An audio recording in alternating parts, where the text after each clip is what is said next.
Well, thank you for your endurance, because I'm kind of the last speaker, and you've all waited till the end, so hopefully.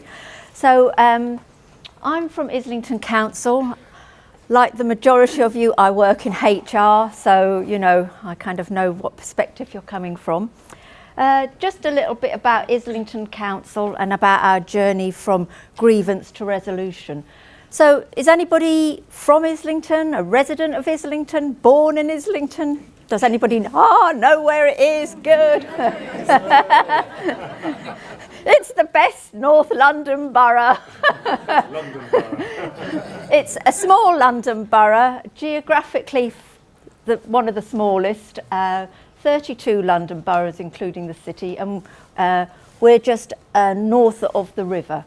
Quite central, and over the last 10-20 years it's becoming much more niche, as we say, and of course now TCM live and work in Islington.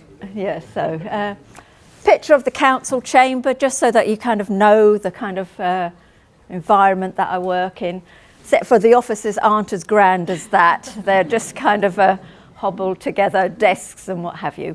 So that's Islington, the place. The council, town hall. For a council, we're quite unusual for London. We've got 4,466 employees at the last count. It may go up or down by whatever. If you asked me that question about 5 years ago, we would have only had about 2,500 pushing up to 3,000. So unlike most councils throughout England and Wales, we're a growing council.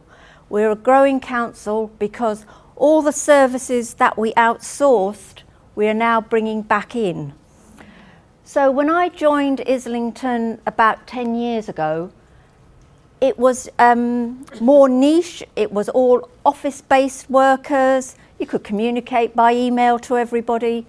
Everybody was on the same wavelength, more or less. In the past 5 years in particular, we've grown massively in terms of frontline workers. So all the bin people, the street cleaners, whatever kind of repair services, housing repairs, they've all come in. So that has changed our workforce. Not only has it grown, but we used to be 2/3 female and 1/3 male. But now, over half the organisation is male, and that's only happened in the last 4 or 5 years. So the organisation is changing, and it's becoming a bit more kind of a macho organisation. It's an organisation where people don't engage with technology a lot. Bin people, street cleaners, they're not interested in, getting an email. It's the old-fashioned going out to meet them kind of thing. In terms of ethnic breakdown, we're a little bit more BME than other London boroughs, but not significantly so. If you're interested in the average age, Islington, the average age is 44.2 months or something, whereas the London average is 44.6. So that just makes us slightly younger in terms of the demographics. So that's Islington Council. A few of the famous Islington people, that's Jeremy Corbyn at the town hall steps, doing his usual rallying. We also have Boris, just to add a bit of, political counterbalance in the borough as well. So they're the people, but they don't work for Islington, of course. Right, so the bones of the matter. Grievance to resolution. Where was our starting point? So like many of you here, we had a formal grievance procedure, like many other grievance procedures, no doubt. We had people submit a grievance, it gets investigated, people get met, spoken to, interviewed, report gets written, nobody likes the report, everybody appeals, then there's an appeal against the appeal because we didn't stick to the strict timelines, and so it all goes on. And so, the original grievance was this, but because we didn't do the procedure rightly, it's gone into something else. And so we had a reputation of nothing seems to get resolved. We were always kind of, the same people were issuing grievances. Nobody was happy with it. So there was a general dissatisfaction. It wasn't getting us anywhere. Staff groups were complaining, particularly BME Staff Forum, the Disability Staff Forum. They all thought the grievance procedure was biased against them. Trade unions didn't like it because managers never listened. You know, they were just doing their own thing and saying grievances were coming up.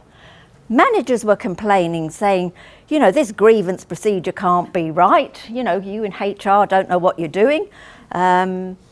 HR didn't like it because the same things kept coming back, and it was like a kind of a roundabout, you know, grievance, in, out, back again. So, and even the person who raised the grievance wasn't happy with it. So nobody liked it, but we put up with it for a lot of the time because that's what you had. You know, everybody has their procedure, and you Google and everybody else has got a similar procedure. But anyway, so we took a bold step, and the powers that be decided that maybe we needed an independent review of our grievance procedure. What's wrong with it? Surely there must be something wrong with Islington Council's procedure. It can't just be the notion of the grievance procedure, and it is inherently perhaps not the right way to go about it. So we got in an organisation called Diversity Practice. So this is all started in about 2010-11, so it's a long journey. We kind of got the slow coach to nowhere, but we're getting there. So they came in and carried out field work then in 2012. So they actually reviewed 40 cases, and even that in itself was getting all the paperwork together, getting all the people that were involved in the process, and they interviewed people, they interviewed the unions, they interviewed HR, they interviewed managers. It was a huge, massive operation. They had drop-in sessions where people who perhaps never raised a grievance could come in and say, you know, why they did or didn't raise a grievance. So it took them a year for their field work, as it were, and then they produced a report in 2013. So the main findings of the report was, contrary to popular belief, the grievance procedure compares favourably with the ACAS guidance and recommendation. What we had written was quite acceptable. HR did know what they were doing. They could write a grievance procedure. It wasn't inherently wrong, but so we got a tick for that. Although we had in our procedure in the first paragraph, always try to resolve your grievances informally. But if you don't, here's the procedure how to do it formally, i.e. slap in a grievance procedure, fill in form A, B, C, etc. So although we had about informal, we didn't actually tell people how to go about that informal. We didn't signpost them to mediation or resolution or anything like that. Surprisingly, or not, managers didn't feel adequately prepared for the investigating officer role. So usually somebody slaps in a grievance and we find a manager to investigate it. Well, not every manager has got good investigatory skills, so that was a shortcoming. And then it showed that there was a mix of views about the fairness and objectivity of the grievance procedure. Some people whose grievances were upheld thought, oh, that's a great procedure. People whose grievances weren't upheld obviously had the contrary. So there was a mix of views about, you know, how good or whatever it was. More findings was that ineffective conflict resolution and mediation skills, the managers or the people in the organisation didn't have any skills in mediation to resolve issues when they first arose. And then they found that managers weren't dealing with issues of poor performance, bullying and harassment in a timely manner, and this was giving rise to people raising grievances because people were thinking that it was unjust. Why is it I only come late once and I get into trouble, but that person is always late and the manager never does something. I'm going to slap in a grievance against my manager because my manager is bullying me, making me be early, but all these other people can be late. So that's what they found, that managers weren't dealing with the issues before they kind of risen to another level.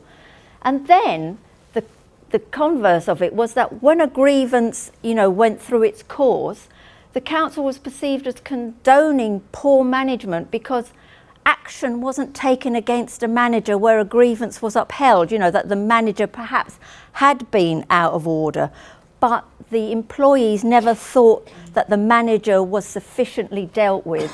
So, there was a lot of angst about it. So then the kind of last lot of findings was that there was inadequate support to resolve issues informally, or even to help the grievant or the person who put in the grievance understand what the process was.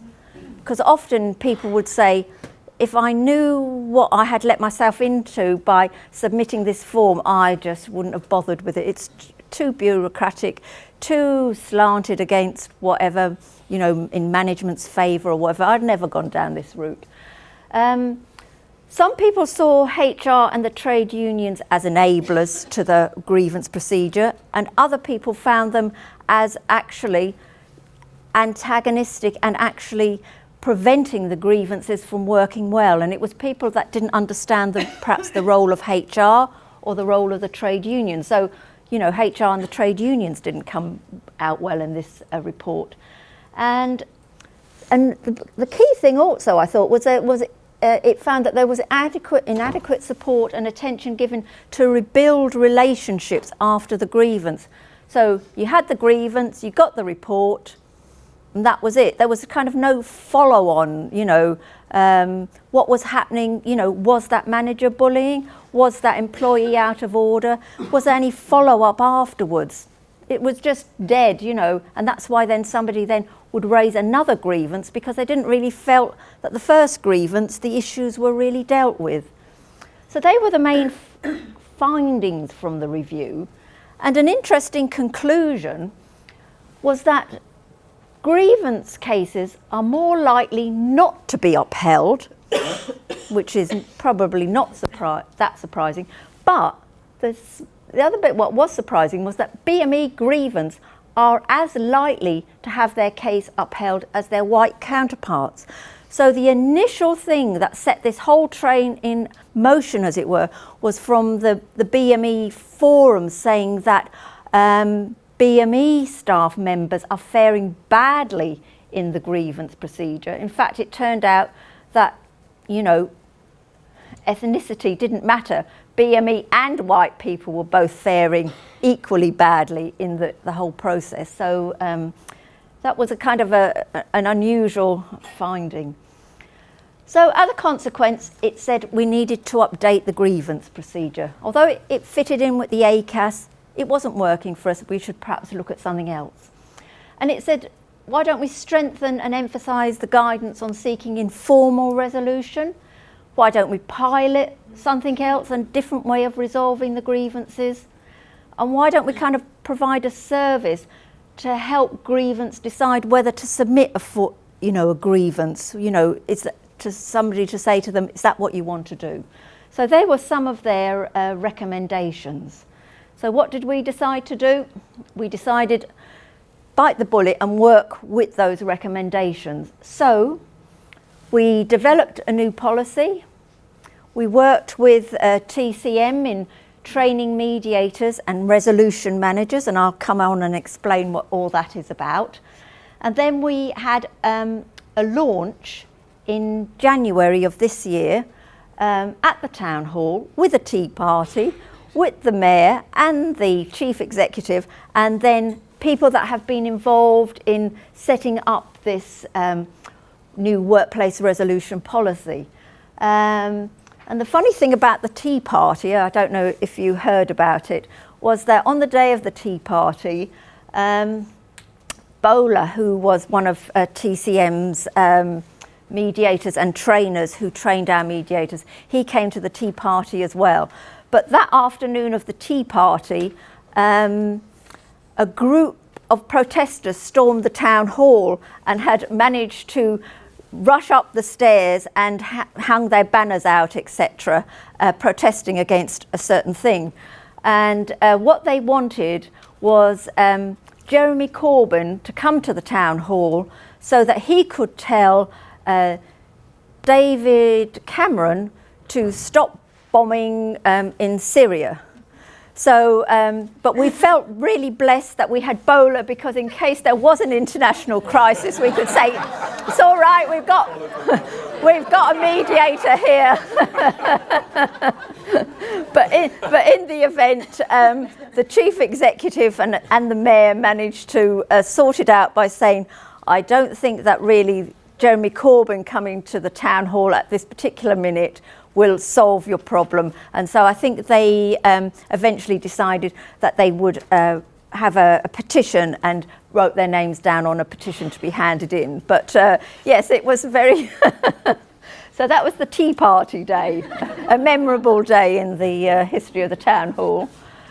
Right, so, you know, why has it taken us so long? You know, the report of the independent review was 2013. We're now 2016. It's taken us more than 3 years, as it were. Right, so we had to consult with the different stakeholders. We had to speak to the unions, managers, HR, councillors, you name it, we consulted with them. The more you consult, the more policy drafting that you do. So, you know, the policy drafting took about 2 years, and it's about a 3-page policy, but, you know, back, forth. In the end, you kind of lost the sense of what you were agreeing to or what you weren't agreeing to, but we were all agreeing to something different. But in the end, we did get something and we agreed it. Then we had to train the mediators and the resolution managers and everybody else involved in the process.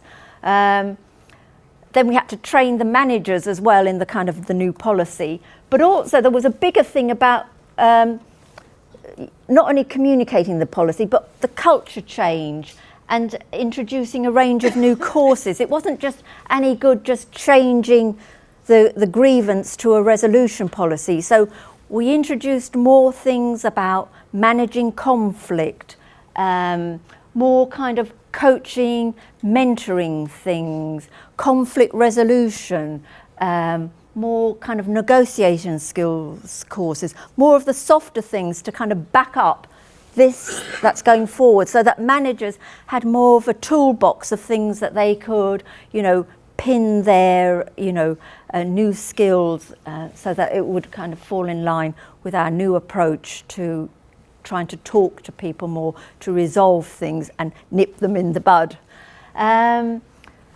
So that was the kind of the culture change, and then communicating the new policy has been kind of a soft launch, as it were. We've had the Tea Party, etc., and it's on the front page of our intranet site. And we've had drop-in sessions, etc. So, and although it was launched, you know, last month, we've already had about 10 resolution requests come in. So people, the word has got round, and we'll have to see, you know, how it's going to go, whether it's going to be less or more. In one sense, both are win-win situations, because if it's less, that means managers are kind of nipping things in the bud a bit earlier. If it's more, it could mean that people feel more able to put forward, you know, a request for resolution and more willing to engage. So we're seeing that even if the numbers decrease or increase, we're just going to win anyway. So, right. So really, we've gone from, you know, the kind of the formal procedure. Got to write it down, mark it down in the book, judgment, blame, you know, sanctions, all of this kind of language, to more kind of safe environment, informal listening, dialogue, trying to resolve things, more open, so that it's more of a win-win for both people, parties involved. So that's where we've gone. Right, so just a bit about the resolution team.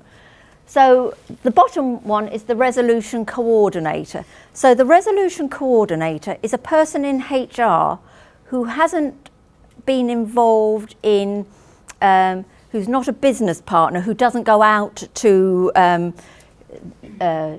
the kind of, who doesn't deal with like employees. They're kind of a behind the scenes person. So they're not known to the unions, or they're not kind of supporting managers in the same way. So that person just happens to be in HR. So they're the resolution coordinator. And if you have a resolution request, you just submit the request to her, and then she will then speak to the resolution manager, and it gets triaged from there. Then we have mediators and HR and the unions. We're all known as the resolution team. Right, so the difference between resolution managers and mediators. So the resolution coordinator gets the request. She then gives it to a resolution manager who have been trained by TCM, a shorter course than the mediators, but it was a slightly different course in that the resolution managers triage the request, and their purpose is to see, what is this request? Is it something that can be a quick resolved quickly? Is it something where maybe practical advice is needed? Not the mediation mode. This person has misunderstood how the annual leave works. They will phone that person up and say, explain what the situation is. Do you want to meet with me? Do you want to meet with the manager and yourself there? It's a kind of a practical problem, what we'll try and nip in the bud quickly. And that meeting or engagement would be probably an hour. It's not the full mediation model. If it's something that requires mediation, perhaps it's a long-standing problem to do with a relationship that's been building up over time that really needs a mediator, a properly trained mediator, and probably needs more than an hour or two, needs a full day proper mediation, then they will triage the request to the mediator. So it's just the two different styles or the two different roles that people have. It's really to get things moving, things that are simple, practical, nip in the bud, resolution manager will deal with. If not, the mediators. On the website, we've put all the names of the resolution managers. So you could, if you want, just phone up a resolution manager and say, I've got a problem. Or you can fill out the form and go through the coordinator so that it's a logged request. So we've kind of bite the bullet, as it were, because we always like to log things, and now we're going to have things what we're not going to be able to log anymore, these informal, very informal things. So we won't know how successful that is, because we're just saying that that's confidential with the resolution manager. The resolution managers and the mediators were selected in terms of, we put out an advert and said, do you want to be a resolution manager or a mediator? We put a kind of a job description together, and they went through assessments and interviews. So these were people that put themselves forward and were subsequently selected. So we tried to get a cross-section of the organisation, and there's people from different departments, etc., and different levels in the organisation. But I think that we do fall short on that. We haven't really got any kind of low-level frontline workers come forward, but that could be because of the nature of the course itself or whatever. But it's early days, so they're the two roles, as it were. And then I'm coming towards the end because I'm going through quite a fair lick. This is the kind of overview of the process, and you can see that the resolution coordinator logs the request, but there's going to be requests that aren't logged because people are going to just go straight to the resolution manager themselves and HR isn't involved. Resolution assessment meeting, they could decide, or else it could go to mediation, but we haven't kind of got rid of it altogether. We've got it as an appendix in the policy, so it's there if somebody wants it, but we're not promoting it in any way. If you look up on the internet site for grievance, it will direct you to workplace resolution, and you'll have to go to the end of the policy to see that. Maybe it will wither on the vine, but it's there as a last resort. So that's the kind of overview of our overall process of conflict resolution. And the last slide then is to say, you know, not everything's bad at Islington Council. You can get married there, you know, it's a great venue. And that was it really. So if you've got any questions.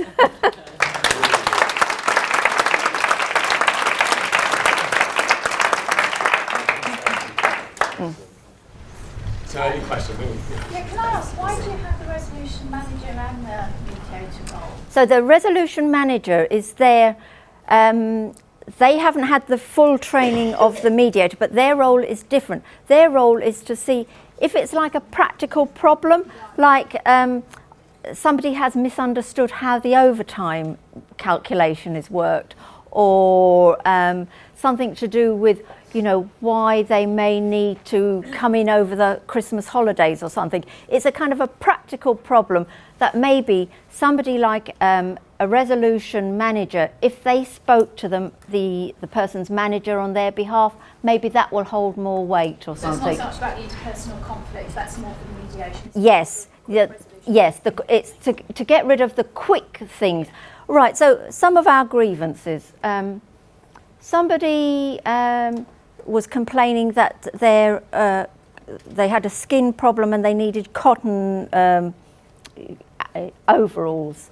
The cotton overalls took a long time to order, but instead of the managers kind of saying they were ordered and everything, it escalated into a terrible kind of knot of that managers purposely not ordering those cotton clothing for me. But it wasn't that. It was just if somebody had intervened and said, yeah, here's the order, it's on order, but because, you know, it's got to come from X, Y, and Z, it's going to be another 3 weeks or something. It just, those kind of practical things, we were hoping that it would just nip in the bud, as it were. Anybody else? Are you is it still voluntary? Yes. To go into. So how are you, because obviously you put it as an appendix sort of at the corner to go through the more formal route. Yes. How are you having a lot of issues with getting people to go down that route? So there's like forms, we've got to have forms. So we've got a form if you want to go through the formal grievance procedure, or there's a form for the informal, but we're pushing a bit like a marketing campaign, you know, this form, or else there's this form. So, yes. Yeah. All right. One more. So finally, your resolution managers, are they, is that their full-time job? Or No, is it a sort of a corporate pool of staff? Yeah, so all of these are people that have got their day jobs, and we don't expect them to do more than, you know, maybe a couple of hours a month on this. You know, we've got about 12 mediators and about 12 resolution managers. It's the resolution managers' names are on the intranet. People can, you know, phone them up at random. It shouldn't be more than, you know, a couple of hours work for them. And they would just fit it into their day job. Yeah. And HR are deliberately outside the process, and so are the trade unions. But the HR and the trade unions were all, we all had a session with TCM about how mediation works, etc., so that we know the process. Thank you.